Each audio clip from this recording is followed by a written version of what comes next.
먼저 이제 미러키 대 포틀랜드는요, 지금 포틀랜드가 브록던이 돌아왔죠. 그리고 스콧 핸더슨도 돌아와가지고 벤치 타임에서 조금 쓰이고 있는 것 같아요. 어쨌든 포틀랜드가 그동안 이렇게 가드 자원들이 많이 빈약했었다. 스카일라 메이스나 샤프가 계속 나왔었는데 어쨌든 지금 브록던 오고 스콧 핸더슨이 돌아는 왔다. 각종 공격 지표, 경기당 득점, 경기당 리바운드, 필드골 성공률, 3점슛 성공률, 대부분의 지표에서 포틀랜드가 리그 꼴찌예요. 꼴찌. 이만큼 공격이 빈약한 팀이다. 어시스트도 꼴찌, 턴오버도 리그에서 4번째로 많이 해. 그나마 많은 게 스틸인데 이렇게 포틀랜드가 공격 면에서는 형편이 없다. 근데 내일 상대가 이제 미러키죠.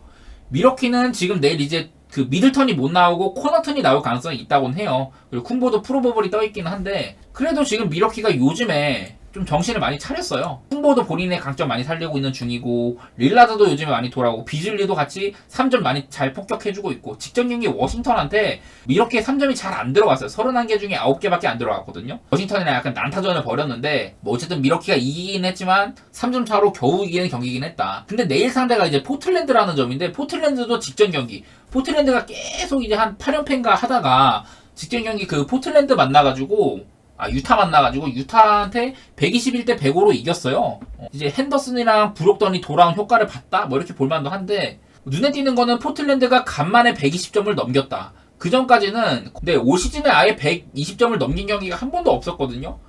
직전 경기에 그래도 3점도 많이 넣고 이전 필드골 성공률도 좋았고 그래가지고 포틀랜드가 간만에 120점을 넘기면서 승리를 거뒀다. 근데 내일은 이제 아까 말했지만 미러키가 요즘에 로페즈도 인사이드 그 블락 슈트 같은 것도 많이 늘어나고 전체적으로 릴라드나 비즐 전체적으로 그냥 팀이 많이 살아났어요. 미러키 같은 경우는. 그러다 보니까 저는 이 경기는요, 포틀랜드가 과연 미러키의 템포를 쫓아갈 수가 있냐. 왼쪽 아래 보시면은 미러키가요, 필드골이 시도가 87.6개로 좀 적은 편이에요. 우리가 생각하는 템포가 좀 빠른 팀이다 이런 거랑은 달리 미러키가 템포가 그렇게 빠르진 않은데 그럼에도 불구하고 상당히 많은 자유투 시도와 높은 필드골 성공률이라든지 괜찮은 3점 이런 것들로 리그에서 4번째로 득점을 많이 하고 있거든. 그래서 내 기준점이 230.5인데 요즘 미러키를 보면은 서로 이렇게 나름대로 좀 볼륨 채울 경기에서는요, 미러키가 130점 정도는 박아요. 승리하는 경기에서는 어지간해서는 그 정도는 박아. 130점 근처로. 그리고 한동안 포틀랜드가 막 100점을 못 넘을 때도 덜어 있었는데 그래도 브록던이랑 스쿠데스슨 돌아오면 벤치 타임에도 한 명 정도는 있는 거고 그 전보다는 득점 상황이 많이 나아졌죠. 그래서 저는 이 경기는 미러키의 마헨에다가 오바 이렇게 보고 있습니다. 좀 다음 이제 보스턴 대 애틀랜타 가볼게요. 이 경기는 많이 흔들리는 보스턴을 좀 생각을 해야 될 것 같습니다. 내일도 이제 주루 할러데이가 결장 예상이고 지금 포르징기스가 아웃이 됐죠. 그 팀의 있고 없고 차이를 한번 보여드리면은 포르징기스가 경기장에 있을 때는 득점이 117점, 실점은 108점. 포르징기스가 경기장에 없을 때는 득점 116점, 실점 110점으로 실점이 조금 늘어나고 득점은 조금 줄어드는 그런 건데 아무래도 그 포르징기스가 없을 때 나온 선수가 호포드다 보니까 호포드도 작년에 거의 보스턴에서 핵심 역할이었고 그러다 보니까 포르징기스가 있고 없고 차이가 꽤나 이렇게 큰 차이가 나긴 하는데 기본적으로 포르징기스는 인사이드 마무리 능력이 상당히 좋죠. 외곽에서 폭격도 가능한 선수고 외곽 능력도 있으니까. 어쨌든 이 포르징기스가 없는 거는 인사이드 수비도 그렇고 공격도 그렇고 여기 보이는 이런 수치상의 이런 스탯보다도 더 많은 영향력이 있는 선수예요. 포르징기스는. 일단은 제가 이 경기 얘기를 하고 싶은 거는 보스턴도 뛸 때는 뛴다. 보스턴이 요즘 보면 좀 언더 게임이 많긴 많았어요. 그때 올랜도와의 경기에서도 96점밖에 못 냈고 멤피스랑 할 때, 토론토랑 할 때, 필라델피아, 뉴욕, 토론토 이런 친구들이랑 할 때 언더가 나는 경우가 많이 있었는데 근데 그거는 얘네가 다 언더팀이니까 상대가 언더팀이잖아 말 그대로. 필라델피아도 엄밀히 말하면은 지금 오바팀이라고 보기는 어렵고 템포가 원래 느린 팀이라서 야투 시도도 많은 편이 아니고 토론토 그렇고 뉴욕 그렇고 멤피스 그렇고 올랜도 그렇고 다 언더팀이란 말이에요. 근데 얘네가 좀 뛰는 팀이랑 만났을 때 그래도 미러키 정도면 뛰는 팀이죠. 근데 미러키는 수비도 좋은 편이고 그리고 샬럿도 뛴다고는 할 수 없지만 수비가 약한 팀이고 보스턴이요 같이 이렇게 마치 좀 같이 뛰는 팀한테는 같이 오바 나는 팀이야. 왜냐면은 볼륨으로 지진 않는 팀이니까 보스턴이 공격력 면에서도. 근데 애틀랜타는 다들 아시겠지만은 수비가 허벌이고 공격은 또 오지게 잘하는 팀이죠. 특히나 여기 아래 보시다시피 애틀랜타가 최근 3경기 동안 145득점에 136실점이다. 그리고 요즘 보면 그 트레이 영이 같은 기간 동안 35.7득점에다가 야투율이 52.3%, 3점이 56.3%로 아주 좋은 활약 펼치고 있습니다. 어시스트 9개로. 그냥 이 트레이 영이 살아났다는 게 고무적인 것 같아요. 애틀랜타는. 그래서 요즘에 보스턴이 이기는 경기들도 3경기 정도 다 프랭권이었거든요, 상대팀에. 겨우 이겼어. 토론토도 3점 차, 멤피스한테도 2점 차, 샬럿한테는 졌죠. 미러키한테도 3점 차로 겨우 이겨. 올랜도한테는 마행 대패를 당했어요, 오히려. 요즘에 보스턴이 살짝 안 굴러간다. 상태가 좀 삐리하다. 그런 것들 생각하면은 애틀랜타 프렌의 오바 보기에 꽤 괜찮은 경기인 것 같다. 그런 생각이 좀 듭니다. 자, 다음으로 이제 뉴욕 대 피닉스인데, 뉴욕은 일단 결장은 없어요. 그리고 이제 피닉스는 듀란트가 퀘셔너블이긴 하다. 근데 감독 피셜로는 내일 뭐 유뱅스라든지 유타 와타나베나 듀란트 이런 친구들이 다 뛸 가능성이 꽤 된다. 이렇게 얘기를 했더라고요. 피닉스는 뭐 뭐니 해도 부커가 돌아온 이후에 아주 많이 달라졌다. 이게 굉장히 크죠. 제가 여기 가운데 적어놓은 거 보시면은 부커가 돌아온 그 피닉스는 7승 1패를 달리고 있고 경기당 평균 123점을 내면서 트루샷 퍼센트, 야투의 효율성이 아주 높다. 64%나 된다. 또 이 부커가 살린 효과를 많이 말씀드렸는데 부커가 돌아오면서 팀의 이런 뭐 3점슛 성공률이나 야투율 증가한 거 여러 번 말씀드렸으니까 오늘은 생략을 하고 센터 너키치, 그 부커가 없을 때의 너키치가요. 야투율이 36%, 3점이 26%였는데 부커가 돌아오고 나서는 야투율이 57.8%, 3점은 45%였다.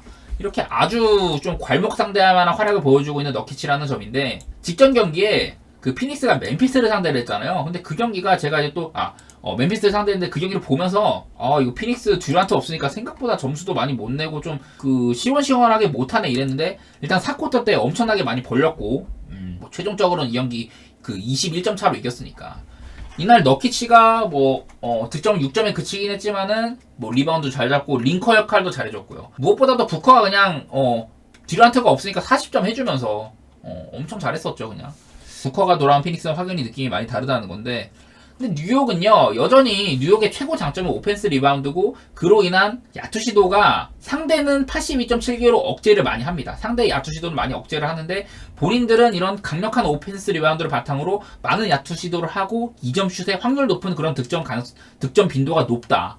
이런 건데 피닉스 상대로도 어느 정도 발현될 가능성은 있어요. 피닉스 상대로도.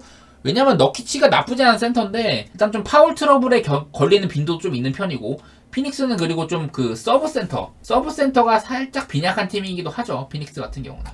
뉴욕의 강점이 좀 살아날 만한 경기이기는 해. 근데 저는 개인적으로는 승패 라인은 부커와 듀란트가 같이 뛰는 지금의 피닉스는 상당히 정돈이 잘 되어 있다.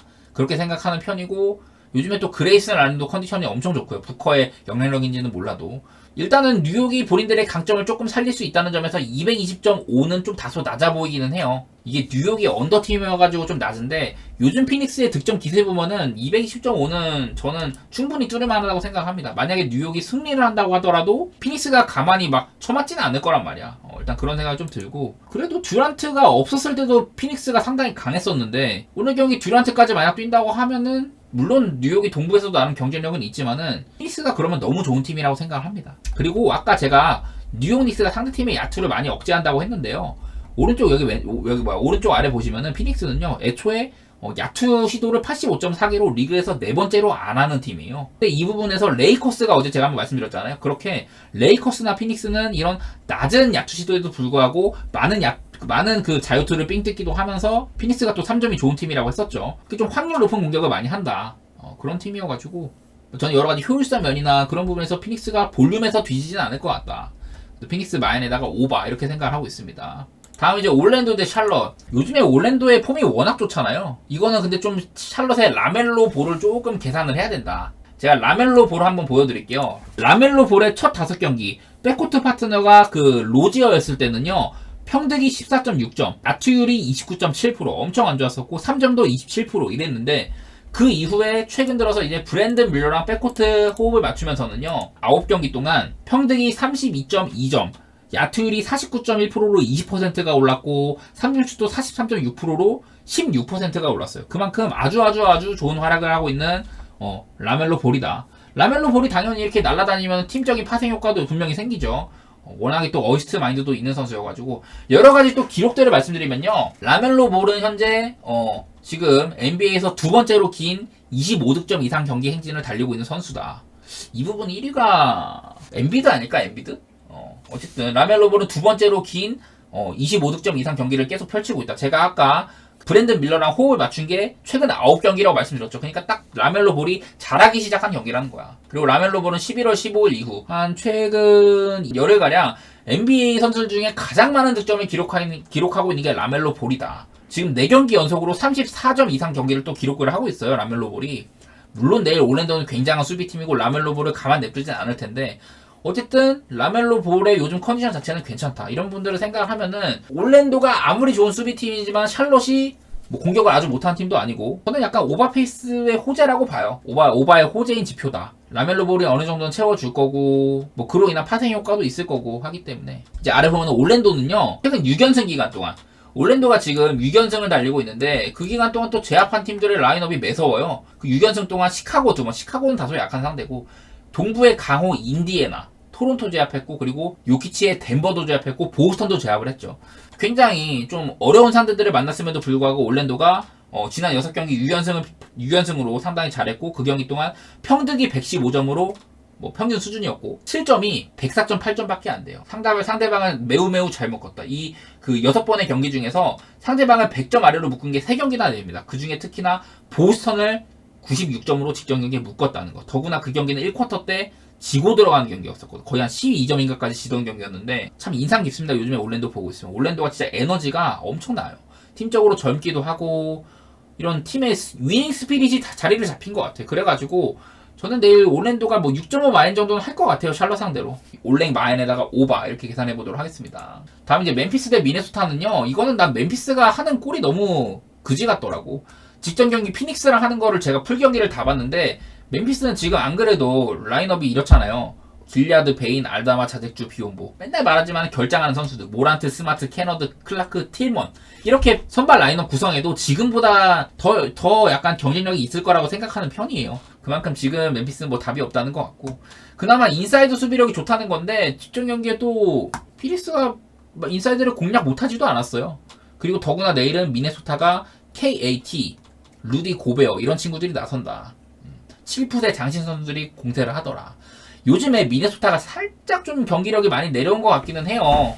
좀 걱정스럽기는 해. 셀카드 질 때 보면은 일단은 리바가 고베어랑 칼 앤서니 타운스가 있는데도 불구하고 뭔가 끈덕지지가 못해. 약간 그런 것도 보이고 득점력도 뭔가 아쉽고 하기는 한데 이거는 워낙에 멤피스가 규격 외의 선수들이에요. 규격 외의 팀이에요. 안 좋은 쪽으로 규격 외다. 그렇게 생각을 해가지고 미네소타의 마행을 생각을 하고 있는데요. 근데 미네소타가 또 득점을 그렇게 못하는 팀도 아니에요. 최근 10경기 동안 미네소타가 8승 2패인데 그 기간 동안 평득이 114.9점이거든. 미네소타가 어마어마한 수비팀으로 알려져 있지만은 동시에 괜찮은 공격팀이기도 해요. 뭐 앤트맨이라는 확실한 카드도 있고 그 누구도 막을 수 없는 7풋의 슈팅가드라고 불리는 칼 앤서니 타운스도 있고 뭐 활동량 넘치는 이제 윙자원들 NAW 뭐 이제 결장하지만 제이드 맥다니엘스라든지 슬로모도 외곽 괜찮고 뭐 나즈 리드도 있고 미네소타가 구성이 참 좋아요. 그나마 그리고 멤피스에서는 요즘에 득점 뽑아주는 게 자잭주 말고도 뭐 데스먼드 베이는 직전 경기 엄청 못했었고요. 알다마가 나름대로 요즘에 잘해준단 말이야. 근데 알다마가 한 208 정도인가? 그 정도 될 텐데 이 알다마 같은 장신의 스몰 포워드도 뭐 나즈 리드라든지 슬로모 같은 한 205가량 되는 괜찮은 수비수들이 막아서고 하면은 아마 알다마의 볼륨도 꽤나 줄어들 거라고 봐요. 그래서 미네소타가 그렇게 큰 변수는 없을 것 같다. 보시다시피 멤피스도 뭐 경기당 득점 뒤에서 2등, 리바운드도 지금 뭐 24등이고 필드골 성공률이 리그 꼴찌에다가 3점슛 성공률도 리그 뒤에서 두 번째. 뭐 이런 팀이어가지고 오히려 이거는 그러니까 언더라는 거는 네 멤피스가 못 따라가 줄 것 같다. 약간 직전 피닉스 같은 경기가 되지 않을지. 미네소타가 충분히 볼륨 뽑겠지만은 멤피스가 많이 못 따라갈 것 같다. 그렇게 생각합니다. 그 클리블랜드도 제가 저번에 마이애미 얘기하면서 NBA의 대부분 팀들이 시즌 초반이라든지는 몰라도 백투백 경기에 오히려 효율이 좋아진다. 이런 부분들 많이 말씀드렸는데 클리블랜드도 보면은 지금 백투백을 3경기를 했거든요. 백투백 경기에서 클리블랜드가 득점이 101.3점밖에 안 돼. 일단 득점 볼륨이 너무 적고 야투율도 44.4%로 안 좋아요. 근데 그나마 3점 슛은 백투백 때 40.9%로 좋다고는 나와 있는데 뭐 클리블랜드가 기본적으로 3점 슛이 뭐 좋은 팀도 아니고 시도도 많이 하는 팀도 아니라 가지고 저는 일단은 백투백 클리블랜드는 다소간에 좀 걱정이 된다.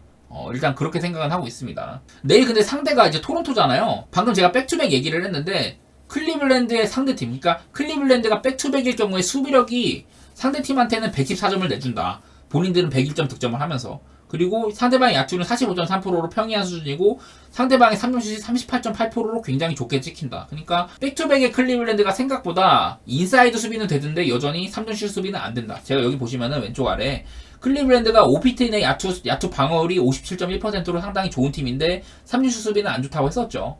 딱 그냥 그 색깔대로 가는 것 같더라. 물론 토론토가 좋은 외곽을 갖춘 팀은 아니에요. 그렇긴 한데 저는 뭐 이 경기를 많이 추천도 안 합니다만은 오늘도 좀 레이커스랑 클브리랑 하는 거 보면은 전반전에 거의 한 140점이 났는데 후반전에 좀 이런 득점 볼륨이 많이 좀 줄어들었단 말이에요. 근데 그 가운데는 나는 미첼의 슛감이 많이 작용한 것 같아. 미첼이 오늘 뭐 못한 건 아닌데요. 맥스 크리스티가 진짜 엄청 달라붙기도 했었고 빡세긴 했는데 진짜 좀 슛감이 안 좋았어. 공간은 잘 만들어. 본인이 좀 피지컬도 좋고 뭐 기술도 갖췄다 보니까 슈팅할 수 있는 공간은 잘 만드는데 슈팅 감이 안 좋아가지고 그래가지고 미첼이 오늘 22점밖에 못 넣었는데요. 이게 뭐 백투백이라고 하지만은 뭐 원정 갔다가 돌아오는 것도 아니고 홈에서 하는 거니까 저는 일단은 네 클리블랜드가 이런 지표보다는 백투백이라는 지표보다는 득점을 많이 해줄 것 같고 상대한테 좀 열어줄 수 있는 가능성도 있다는 점 플러스로 오늘 미첼이 이거보다는 잘하겠지 약간 그런 느낌이야. 그리고 알렌이나 모블리 같은 이런 장신 군단 클브 삼성의 친구들도 물론 퍼들이 뭐 덩어리 센터기는 한데요. 모블리는 특히 또 알렌한테 오늘 보니까 엘리우 패스까지 건네주는 그런 빅맨이어서 요즘에 그리고 알렌이 골밑에서 잘 받아 먹어요. 퀴하고 나서 요즘에 득점 볼륨 같은 거 보면 괜찮아. 그래가지고 그냥 저는 이 경기는 오바 정도만 일단 생각을 하고요. 승패는 난 잘 모르겠어 이거. 아무래도 원래 같으면 클리블랜드를 좋게 볼 텐데 백투백이라는 리스크도 있고 요즘에 좀 꼬라지가 클리블랜드가 마음에 잘 안 들어요. 저번에 마이애미한테도 아데바요 없는 마이애미한테도 고전하는 거 보고 클리블랜드에 대한 좋은 마음이 많이 가셨다. 이런 부분 많이 말씀드렸었죠. 다음 이제 브루클린 대 시카고 말씀드리면은 얘도 졸라 어려운 것 같아요. 근데 일단은 시카고가 저는 팀이 좀 개판이라고 생각을 하고 브루클린은 그래도 나름대로 수비 좋은 친구들 많이 있고 캐치앤샷 3로 많이 풀어나가는 팀이고 3점슛 시도 많고 3점슛 성공률도 높고 브루클린은 일단 뭐 3점이 안 터지면 조지는 팀인데 시카고는 일단 3점슛 수비가 좋은 팀은 아니죠. 그거 얘기하려고 했었다. 이거 일단은 지금 브루클린이 좀 클러치까지 가면은 고투가이가 미칼이기는 한데 클러치 때도 그렇고 약간 강심장이 아니야. 보시다시피 이 시카고도 가운데 보면은 여러가지 공격 수치들이 이렇게 안 좋아요. 경기당 득점 뒤에서 3등, 리바운드 뒤에서 4등, 필드골 성공률 뒤에서 4등, 3점도 23등밖에 안 되고, 어시스트도 리그에서 가장 적은 팀이고, 턴오버는 뭐 좋다고 하는데, 그래요. 그리고 제가 시카고의 형편없는 전반 득점력이라는 걸 이렇게 적어놨는데 이게 뭐냐면요. 시카고가요, 최근 7경기 말씀드릴게요. 7경기. 적으면서 말씀드릴게요. 시카고의 최근 7경기 전반, 앞에다가 전반 뒤에다 토탈 득점 적어드릴게요.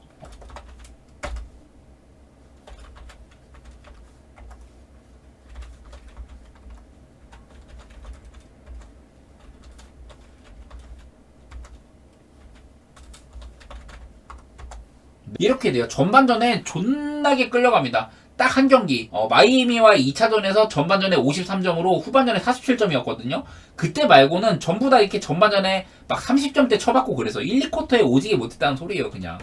브루클린 같은 이런 리듬 슈터들이 많은 팀들. 그런 팀들한테는 이렇게 끌려가면은 못 쫓아가. 브루클린이 수비도 괜찮은 팀이고, 이렇게 한번 모멘텀을 가지고 오면은 놓치는 팀은 아니에요.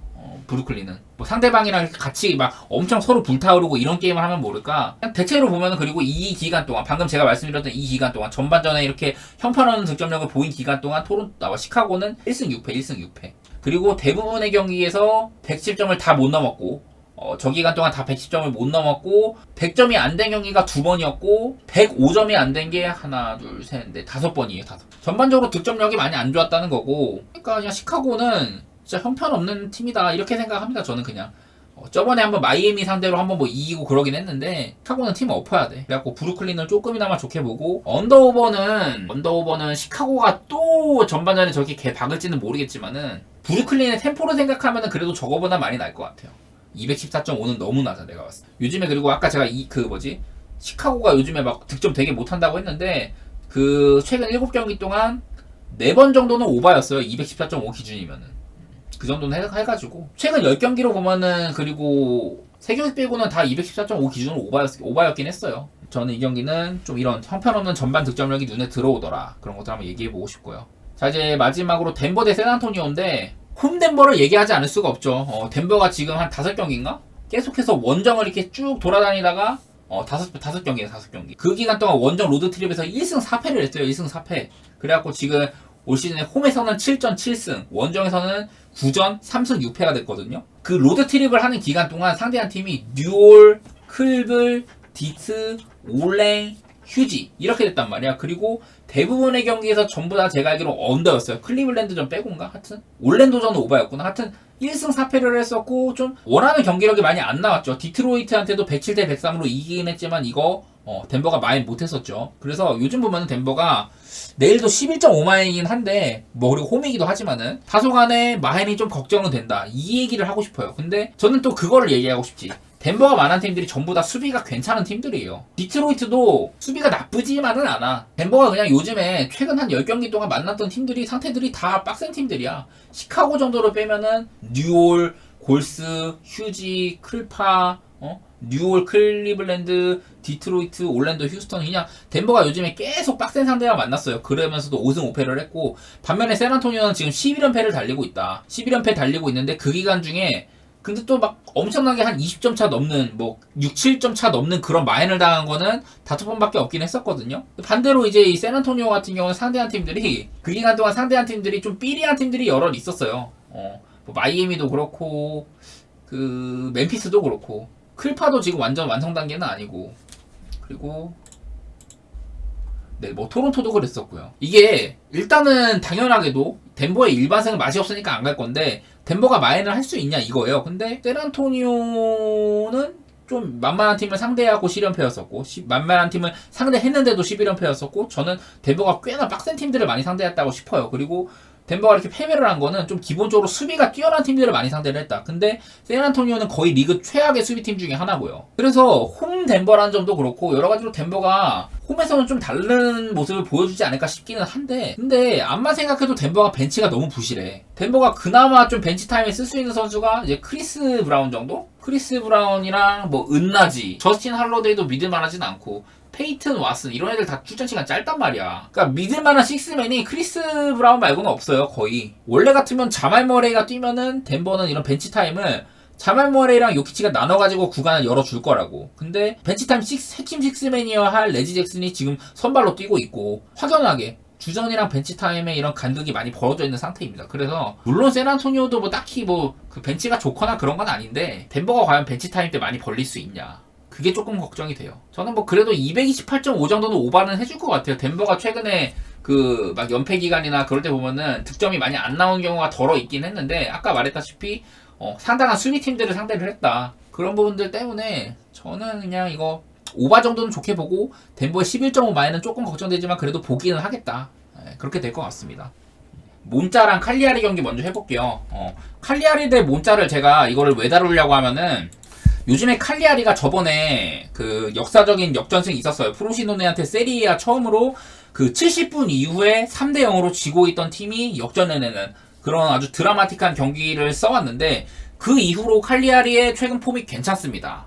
여기 승격 이후부터 계속 무승 행진이었어요. 근데 무승 행진을 하다가 3대 0으로 지고 있던 경기 70분까지 3대 0으로 지고 있다가 이렇게 역전을 했단 말이야. 이 이후로 팀이 분위기가 많이 올랐어요. 그 다음에 이제 코파 이탈리아에서 우디네세 이기기도 하고, 제노아도 지금 좀 까다롭거든요. 오늘도 제노아가 경기가 있는데, 제가 이것도 이따가 좀 얘기는 하겠지만은, 제노아가 꽤나 까다로운 상대인데, 리그 최하위권에 처져 있던 칼리아리가 제노아를 잡았다. 그리고 심지어 직전 라운드에서는 유벤투스 상대로 뭐, 잘 싸웠다고 보기는 어려운데, 일단은, 60분까지 잘 틀어 막았고, 이때 헤딩골로 알고 있어요. 브레메르한테 이제 먹힌 게. 이렇게 유벤투스도 공격진보다는 브레메르와 루가니 두 센터백에 골을 넣을 정도로 칼리아리가 대단히 잘 버텼습니다. 그래서 지금 최근에 칼리아리는 이런 드라마틱한 역전승 이후에 팀의 폼이 상당히 잘 올라왔다. 이거를 조금 얘기를 드리고 싶었었어요. 근데 오늘 상대가 몬짜잖아요. 몬짜에 대해서 아마 모르시는 분들이 꽤 많을 수도 있어. 근데 저는 이제 몬짜를 얘기하고 싶은 거는 무엇보다도 중원이 세리에아 중위권 레벨에서는 탑급이다. 일단은 이제 아탈란타와 인터밀란에서 활약을 했던 갈리아르디니 이 친구도 뭐 지금은 다소 이제 국대랑 멀어졌는데 국대 혹은 이제 국대 상비군급 레벨로였긴 했었죠. 인터밀란에서 너무 출전 기회도 그렇고 많이 기회를 못 받아서 그렇지 중위권 정도 가서는 역시나 그래도 이름값 있는 선수구나 이 정도 활약해주고 있고, 그리고 페시나, 마테오 페시나 같은 경우도 유로 2004강이었나 그때 결승골을 넣은 선수였어요. 뭐 나름대로 쓰임새 있고 지금도 가끔 아주리에 이렇게 막 예비 소집 명단까지는 포함이 되는 것 같던데, 어쨌든 갈리아르디니나 페시나 이런 친구들은 훌륭한 중원을 구성을 하고 있다 이렇게 생각이 되고, 그리고 또 콜파니 얘기도 해야 돼요. 콜파니, 이 콜파니가 지금 이탈리아의 젊은 미드필더들 가운데 미들라이커 느낌이 많이 있어요. 지금 콜파니가 12경기 6골을 쏟아내고 있거든. 그래서 지금 뭐 세리에아에서도 나름대로 득점 순위도 꽤 되는 편이고, 미드필더 치고는. 그래서 이렇게 몬자는 중원이 상당히 강력하다. 근데 그뿐 아니라 전방에 있는 그 밀란 출신의 콜롬보 유망주 공격수, 그리고 이제 지안루카 카프라리, 뭐 잔뼈가 굵은 테크니션이라고 얘기하면 될 것 같고, 수비진도 담브로시오, 칼디롤라, 도나티, 이쪼, 그리고 뭐 파블로 마리, 그러니까 대부분이 세리아에서 잔뼈가 굵은 선수들이 많아요. 그러니까 몬자가 칼리아리보다는 구성이 훨씬 좋아요. 저는 개인적으로 지금 칼리아리가 기세가 오른 거는 맞다고 생각합니다. 몬자 정도면요, 그러니까 칼리아리가 지금 정도의 이런 분위기라면은 어지간한 팀들은 깡으로 그냥 이겨볼 것 같아. 그럴 것 같은데, 몬자 정도면은 저는 그 어지간한 팀보다는 더 윗급이라고 생각합니다. 그래서 이 경기는 몬자의 원래 프렌이었으면 몬자 프렌이 진짜 좋아 보였을 텐데, 일단은 몬자가 정배고 몬자 승 내지 무승부 접근하는 게 맞는데, 제 생각에는 몬자 승 쪽이 조금 더 가깝지 않나 싶기는 해요. 엠폴리 대 사스올로 가볼게요. 이 경기는 별로 맛은 없어. 근데 눈에 띄는 건 뭐냐면 요즘에 사스올로가 너무 못한다는 거예요. 엠폴리도 당연히 강팀이 아닙니다. 엠폴리도 강팀이 아닌데 저는 여전히 팀이 그렇게 잘하고 있진 않다고 생각하거든요. 근데 이상하게 이렇게 최근에 원정에서 피오렌티나를 잡지 않나, 한창 피오렌티나가 잘하고 있었거든. 원정에서 피오렌티나를 잡질 않나, 원정에서 나폴리를 잡지 않나, 영 말을 안 들어. 그러니까 엠폴리 경기는 사실은 안 가는 게 해답일 수도 있어. 진짜 좀 알기 어렵거든. 막 프로시노네나 아탈란테는 이렇게 대패들 하고 하는데 나폴리를 잡고 피오렌티나를 잡는단 말이야. 근데 정작 이제 엠폴리에 누가 있냐 이렇게 쭉 살펴보면은 별로 없어요. 카푸토 말고는 지금 있는 애들 잘 모르겠어. 엠폴리는 뭐 제가 여러 번 말했지만은 지난 몇 년 동안 계속해서 선수 누출이 되게 많았다. 뭐 바흐라미, 아슬라니 이렇게 그 알바니아 듀오도 있었고, 그리고 비카리오도 나갔고, 칼리피오리였나? 하여튼 막 계속해서 엠폴리는 좋은 선수들을 매년 이렇게 선수를 팔고 있어요. 그러면서 막 좀 퀄리티가 좋은 선수를 데려오는 것도 아니고, 지난 몇 년 동안 그렇게 좋은 선수들이 빠져나가다 보니까 경쟁력을 많이 잃은 상태란 말이야. 저는 올 시즌에 엠폴리가 이렇게 시즌 출발을 안 좋게 한 거 지금 보면 6연패로 시작을 했단 말이에요. 엠폴리 그렇게나 기둥뿌리 팔고 했는데 당연한 결과다 이렇게 생각을 해왔었어요. 근데 내일 사스올로도 비슷해. 지금 사스올로가 세리아 6경기 무승이에요. 무승. 막 유벤투스 잡고 인터밀란 잡고, 사스올로가 와 역시 사스올로 뭐 포텐이 있는 팀이다. 유벤투스랑 인터밀란을 연달아 잡았는데 몬자, 레체, 라찌오한테 다 이렇게 뭐 3승 3패야. 어쨌든 최근에 볼로냐, 토리노, 살레르니타나 유벤투스랑 인테리를 잡고도 이런단 말이야. 그러니까 사스올로도 믿을 수가 없어요 일단은. 근데 제가 이거를 뭐 이 경기도 별로 추천을 많이 안 드리겠지만은, 사스올로가 최근 여러 해 동안 트라우레, 라스파도리, 로카텔리, 뭐 스카마카 이런 좀 팀의 간판급? 팀에서 좀 나름대로 유럽에서도 고평가받는 친구들을 계속 팔아왔어요. 그래서 그런 업본지는 몰라도 이렇게 많이 좀 패배를 했습니다. 그리고 좀 눈에 띄는 게 뭐냐면은 이제 여기 왼쪽에 있는 게 사스올로입니다. 왼쪽에 있는 게 사스올로가 뭐 수비 라인은 거의 비슷비슷해요. 수비 라인은 비슷비슷한데 이날은 또 수비 라인도 많이 바뀌었네. 지금 선수단이 명확한 베스트 11이 없어 보여요.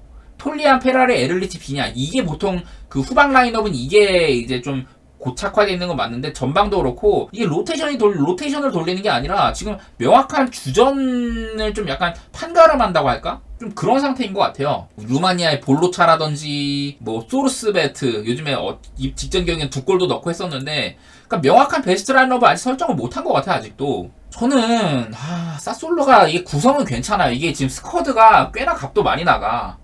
뭐 에이스 베라르도 있고, 피나몬티도 비싼 돈 주고 사오고, 오랫동안 사솔로에서 지금 한 3-4시즌 좋은 모습 보이는 로리엔테도 있고, 좋은 애들이 많이 있는데, 사솔로가 지금 이렇게 요즘에 안 좋은 폼을 보여주고 있는 거는 아직까지도 베스트 라인업, 딱 명확한 이 팀의 최적의 라인업을 못 찾은 것 같다, 뭐 이런 생각도 많이 들고 해가지고, 저는 그냥 에지가나를 패스했으면 좋겠는데, 뭐 사스올로의 무승부 가능성이 꽤나 뭐 없지는 않을 것 같고, 그냥 고배단 노리기에는 사스올로의 무승부 같은 게 나쁘진 않아 보이고요. 그냥 엠폴리 프렌? 근데 이거 다 추천 안 할 것 같아. 엠폴리 프렌이나 뭐 무승부나 별로 추천은 안 할 것 같아요, 이 경기는. 혹시라도 이 경기 건드리실 분들은 좀 조심하라 이런 느낌으로 말씀드려보도록 하겠습니다. 그리고 아까 제가 제노아 경기랑 프로시노네 경기를 언급을 한다고 했었잖아요. 제노아랑 프로시노네 지금 나란히 12등 13등의 위치에 있는데, 제가 먼저 이제 그 제노아 얘기할 때는 구두문손 얘기를 안 할 수가 없어요. 제노아는 지금 최전방 유망주 푸스카스 그리고 이제 레테기 구두문손 이렇게가 보통 많이 나와요. 뭐 출전 시간도 그렇고, 구두문손이 지금 12경기 5골로 나와 있잖아. 얘가 최근 8경기 동안 6골을 넣고 있어요. 지금 나름대로 이런 중위권에서 레테기와 구드문손의 이런 투톱은요, 어디에 내놔도 안 꿀려. 중위권 수준 레벨에서는. 그리고 제노아의 좀 라인업이 괜찮은 게 뭐냐면은, 그러니까 라인업이 괜찮다기보다 이름값이 꽤 돼요. 보시면 이 소르스비라든지 스트로트먼, 말리노프스키, 뭐 바델리 이런 친구들은 세리아에서 굉장히 오래 뛴 애들이에요. 다 좀 이제 세리아에 오랫동안 관심 가져왔던 분들은 10년 전에는 스트로트먼이 또 로마에서 훌륭한 그런 자원으로 또 평가받았었고 십자인대 나가긴 했지만은, 말리노프스키는 제가 늘 왼발 빠따 있는 아탈란타에서도 상당히 날렸던 친구다 이렇게 얘기 많이 했었고, 밀란 바델리도 옛날에 뭐 피오렌티나에서 뛰기도 하고, 뭐 크로아티아 대표팀에서도 많이 또 활약도 했었고요. 그리고 소르스비도 오랫동안 어디였지? 삼프도리아 같은 팀에서 활약도 했었고, 이렇게 세리아 평균 이상급 레벨은 된다. 평균 이상은 모를 것 같은 평균급 레벨은 된다. 왜냐면은 다 이렇게 오랫동안 세리아에서 잔뼈가 굵은 애들을 데려다 쓰니까. 수비에도 유벤투스, 유망주 드라구신이 가장 많은 시간을 뛰고 있죠. 구성상 제노아는 구성상 지금 중위권 정도는 충분히 할만하다. 근데 그 중에 더 요즘에 눈에 띄는 게 구드문손. 구드문손의 발끝이 예사롭지가 않다. 이 정도는 얘기를 하고 싶은데, 근데 이제 상대가 프로시노네잖아요. 제가 프로시노네 얘기를 할 때는 마티아스 소울레가 지금 세리아 평점 1위다. 드리블이라든지 키패스 같은 부분에서 소울레가 상당히 인상적인 활약을 해주고 있다. 뭐 이런 얘기 많이 말씀드렸었어요. 근데 보면은 프로시노네의 구성을 한번 볼게요. 아까 말했던 마티아스 소울레도 그렇고, 카이오 호르에도 그렇고, 바르네치아. 지금 다 이렇게 나름대로 많은 경기 뛰고 있단 말이야. 카이오 빼고는. 얘네들이 전부 다 유벤투스에서 임대온 애들이에요. 헤이니에르, 레알에서 임대온 친구입니다. 시에디라, 나폴리에서 임대온 친구고요. 짜프라이모비치도 뮌헨에서 임대온 친구입니다. 그러니까 프로시노네가 대부분 선수들이 다 임대에서 온 애들이고 젊은 애들이 많아요.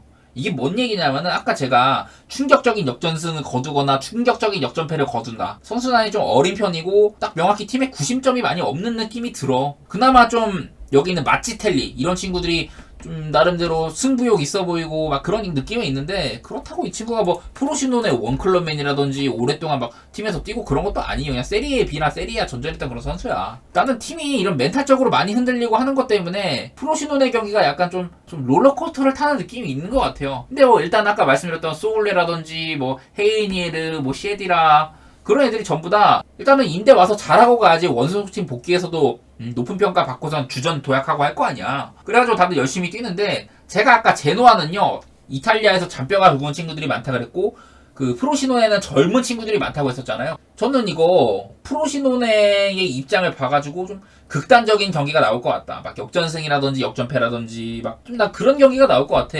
이 경기는 안정성이 있는 어떤 일반승을 가거나 무승부 이런 거보다는 딱 어딘가 이길 것 같긴 한데 쉽게는 안 이길 것 같아. 그 말이 약간 좀 오바를 생각을 하게 된다. 단순히 제가 이런 팀의 스타일뿐만 아니라요, 프로시노는 좀 빠른 팀이기도 하고, 제노아가 막 이렇게 역동적인 팀은 아닌데 구드문손이나 레테기 같은 한방 있는 자원들이 있고, 중원에서도 이렇게 나름대로 경기 잘 이끌어갈 수 있는 선수들도 있고, 그런 부분들 때문에 나는 살짝 오바를 좋게 보는 것 같아요, 프로시노네 경기는. 그리고 이 경기는 승패를 굳이 나누자면은 저는 프로시노네 승 쪽을 조금이나마 좋게 볼게요. 다음에 이제 로마랑 우디네세가 있는데, 이 경기는요 길게 얘기할 건 없을 것 같습니다. 그냥 우디네세 경기는요 무승부를 너무 갈만하죠. 무디네세라는 말이 괜히 있는 게 아닌 게, 올 시즌에 특히 우디네세가 12경기 중에 무승부가 8번이에요. 8번. 12경기 중에 무승부가 8번이다. 이거는 충분히 고려를 할 만하죠. 이 경기가 우디네세가 이제 원정을 떠나는 경기인데, 올 시즌 우디네세는 홈에서 0승 3무 2패, 원정에서 1승 3무 1패예요. 똑같이 홈 원정 둘 다 무승부가 4번씩이야. 6번 중에 무승부 4번 꽤나 높은 확률이죠. 그리고 제가 로마는 이렇게 좀 답답한 면이 많이 있다고 했었죠. 좀 주도적인 운영을 하긴 하는데, 우리가 또 무리뉴 스타일 많이 아시잖아. 첼시 팬분들이나 그런 분들은 무리뉴 스타일 잘 아실 거예요. 답답해. 옛날 이제 옛날에 막 그 스페셜 원 첼시 때나 그 무리뉴지 요즘에는 어떤 이런 전술적인 선택을 파격적으로 줘가지고 공격적인 운영한다던가 그런 모습이 많이 눈에 안 띄고요. 네, 그냥 우디네세 경기는 무승부 찍는 게 이 경기 너무 많은 비중 두지 마시고 무승부 찍는 게 상당히 괜찮아요. 나는 무승부도 괜찮고 그래도 로마가 상대적인 강팀이고 배당도 괜찮고 해가지고 햄무 찍을 분들은 햄무 찍어도 되고 저는 근데 기본적으로 이 경기는 언더 느낌이 있을 거라고 생각을 합니다. 그리고 다음 이제 유벤투스 대 인텔인데요. 지금 양팀이 1, 2등이야 1, 2등. 되게 재밌을 만한 매치긴 해요. 양팀이 1, 2등이고 이제 유벤투스의 최근 그 전적입니다. 전적. 유벤투스는 올 시즌에 뭐 챔스도 없고 유럽 대항전도 안 나가고 해가지고 깔끔해요. 세리에밖에 안 치르고 있어가지고 뭐 체력적인 이런 이점도 많이 있고 7경기 연속 무패 행진 중에다가 홈전적이 최근 이래요. 유벤투스가 홈에서만큼은 지금 올 시즌 공식전에서 6경기 5승 1무로 잘하고 있다. 뭐 이런 것들은 눈에 들어오긴 하는데 이제 상대는 인터밀란이라는 거지. 반대로 이제 인터밀란을 보면 올 시즌 뭐 챔피언스 리그도 치르고 하면서도 패배가 사스올로한테 당한 패배밖에 없습니다. 이것도 좀 충격이긴 했는데 어쨌든 유벤투스나 인테르는 상당히 기세가 좋은 상태고 딱 맞수들끼리 만나는 느낌이 나요. 근데 유벤투스가 오늘 그 이제 블라호비치가 결장할 것 같다는 소식도 있고 지금 뭐 모이세 킨이 좀 유력한 선발이다 뭐 이렇게 나오고도 있어요. 그리고 다닐로도 결장할 것 같고 루카텔리도 못 나올 것 같다 뭐 이런 소리가 있거든요. 그러니까 인터밀란이 좀 부상 결장이 적은 반면 네, 유벤투스가 다소간의 결장이 좀 있는 편이다. 그래서 조금이라도 인터밀란의 일반승 사이드를 좋게 볼 여지는 있다. 돈 생각하면 이 경기는 안 가는 게 맞다고는 생각이 들거든요. 저라면은 인터밀란 승에 걸 것 같아요. 저는 시즌 초반부터 유벤투스는 어디까지나 지금 리빌딩 시즌이고 뭐 홈이긴 하지만 리빌딩 시즌이고 세리아에서 최강팀은 인터밀란이라고 생각을 해요. 물론 상대를 막 아주 잘 제압하거나 뭐 그런 모습 많이 없었지만은 저번에 이제 밀란 상대로 그러니까 지금 리그 우승 경쟁 라이벌 상대로 인터밀란이 보여줬던 경기력도 아주 훌륭했었고 저는 이거 유벤투스 홈이지만 인터밀란이 최근에 지지난 시즌 유벤투스 원정에서 승리를 거뒀던 것도 있고 인터밀란 승 쪽을 한번 생각해보도록 하겠습니다. 좀 도전적으로 선택을 할게요. 네, 그냥 토트넘은 일단은 지금 축구 자체를 너무 잘하죠. 그러니까 다소간에 토트넘이 좀 흐름을 잃어버린 건 아닐까 이런 생각을 하면서도 경기를 보면은 그런 생각을 하기가 좀 어려워요. 상대가 오늘 아스톤빌라인데 제가 아스톤빌라는요 홈일 때만 많이 얘기를 하죠. 홈일 때만. 아스톤빌라가 홈에서는 이렇게 연승 달리고 있거든. 10한 2연승인가 11연승인가 같은 그런데 아스톤빌라가 홈일 때는 이런데 원정일 때는 그렇지가 않아요. 그냥 그저 그렇단 말이야. 별로 좋지도 않아. 일단은 오늘 경기 이거 뭐 토트넘 홈이기도 하고 홈에서 5경기 4승 1패 9득점 6실점으로 그러니까 실점도 많이 안하고 득점도 그렇게 많지는 않지만은 일단 4승을 거두는 승리는 많이 좀 찾아가는 느낌이 나요. 토트넘이. 아스톤빌라도 제가 맨날 말하지만 에메리 감독이 팀을 되게 잘 꾸렸어요. 이번에 파우토레스도 영입해가지고 요긴하게 쓰고 있기도 하고 여러가지로 팀을 잘 꾸렸어. 아스톤빌라가 지금 괜히 5위에 있는 게 아니에요. 뭐 무튼 그런데 이게 올 시즌 아스톤빌라 선수단 팀들이 그 뛴 시간을 이렇게 나타내는 지표인데 보면은 아스톤빌라는 주전에 대한 의존도가 매우 심한 팀이에요. 상위 11명만 보면 하나, 둘, 셋, 넷, 다섯, 여섯, 일곱, 여덟, 아홉, 열, 열하나. 지금 여기 자니올로까지 여기가 이렇게 그 가장 많은 출전 시간을 뛴 11명인데 그냥 그 공격 날개 쪽이나 뭐 센터백 같은 거 이렇게 한 번씩 가는 정도. 로테이션 얘네만 3명만 로테이션 자원이고 나머지는 거의 출전 시간이 엄청 적어요. 그러니까 주전에 대한 이런 출전 시간이 상당히 많이 좀 가미되는 팀이다. 이렇게 생각하면 되는데 국대 주간에 많이 뛴 선수들도 있고 여러 가지로 저는 토트넘의 일반승 쪽으로 그리고 햄무 쪽으로 이렇게 생각을 하고 있습니다. 일단 아스톤빌라는 지금 저는 이게 좀 시즌이 더 지나면 지날수록 주전들 체력 부담 때문에 아스톤빌라는 뭔가 문제를 빚을 가능성도 꽤 있다고 생각을 해요. 아스톤빌라가 또 그 유로파 컨퍼런스 리그도 뛰고 있는데 거기서도 주전들을 종종 섞어 쓰더라고. 그래가지고 저는 일단 뭐 아스톤빌라의 지금 기세가 좋은 건 인정하는데 그렇게 오래 갈 것 같진 않아. 그쵸. 토트넘도 지금 우도기도 부상에다가 좀 부상이 많은 건 눈에 띄긴 하지. 그건 있는데 근데 막 그렇게까지 영향 갈 정도는 아닌 것 같은데. 일단 센터백이 빵꾸난 게 커요. 근데 직전 경기 보면은 에릭 다이어가 나와서 잘해주긴 했거든요. 직전 경기에 벤 데이비스랑 둘이 구성하는 거 보니까 나름 난 괜찮게 봤는데 뭐 리스크 자체는 그렇게는 안 커 보였어가지고 에릭 다이어가 욕을 뒤지게 먹기는 하는데요. 이름 가리고 선수 누군지 가리고 저 새끼 하는 거만 봤을 때는 난 나쁘지 않았다고 생각을 해. 그래서 그냥 저는 뭐 토트넘의 햄무 노려보는 정도? 그 정도 생각하고 있어요. 소시지가요 직전 경기 바르셀로나한테 홈에서 졌잖아. 그래서 제가 그 전까지는 이거를 맨날 썼었어요. 소시지가 라리가 16경기 홈에서 무패 행진 중이었다. 이런 거를 많이 썼는데 바르셀로나가 92분인가 93분에 아라우가 헤딩골을 쳐넣습니다. 그래가지고 소시지가 이런 게 깨졌는데 제가 말하고 싶은 거는 비단 이것뿐만이 아니라 소시지가 제가 챔피언스 리그에서도 인터밀란에 해가지고 소시지 경기도 보고 바르셀로나 때문에 소시지 경기 또 보고 여러가지, 그리고 좀 챔피언스 리그 대기하는 중에 소시지 경기가 2시 경기여가지고 벤피카랑 할 때도 보고, 제가 소시지 경기를 은근 많이 봤거든요 올 시즌에. 근데 잘해, 진짜 잘해. 요즘에 제가 솔직히 말해서 바르셀로나 경기를 보고 있으면은 스페인 국가대표팀의 냄새가 안 나요. 옛날에나 그랬지. 근데 소시지 같은 팀들 보고 있으면 난 스페인 국가대표팀 축구하는 냄새가 나더라고. 인터밀란이랑 할 때 그런 느낌을 많이 받았어요, 특히나. 물론 뭐 미켈 메리노라든지 오야르사발, 주비멘디도 있고 한 명 더 있는데, 주비멘디도 있고 어쨌든. 그리고 직전 경기 이날 바르셀로나 할 때 쿠보도 엄청 났었어요. 쿠보도 라인 깨고 이런 플레이 아주 도가 텄더라고. 어쨌든 그랬었는데, 르 노르망이나 이런 친구들이 지금 스페인 국가대표팀에 뽑히는 이유가 있어. 소시지가 그냥 축구를 애들이 잘해요. 소시지가 홈데이터도 이렇게 좋게 얘기를 많이 해주기 때문에 일단 소시지 쪽은 좀 긍정적으로 봅니다. 그리고 세비야가요, 지난 몇 년 동안 제가 계속 말한 게 쥘 쿤데랑 디에고 카르로스를 동시에 판 게 진짜 기둥을 뽑는 그런 결과로 이어졌다. 판매한 거에 비해 투자가 매우 적었었고, 선수단의 나이도 많은 편이고, 그 세비야 선수단 나이 한번 볼게요. 그 나이 순대로 정렬을 한 거예요. 보통은 이렇게 출전 시간으로 많이 하는데 나이 순으로 정리해도 다 늘다리들이 이렇게 출전 시간이 좀 많아. 물론 젊은 애들도 있긴 있지. 출전 시간 기준으로 봐도 가장 많이 뛴 게 라키티치 35살.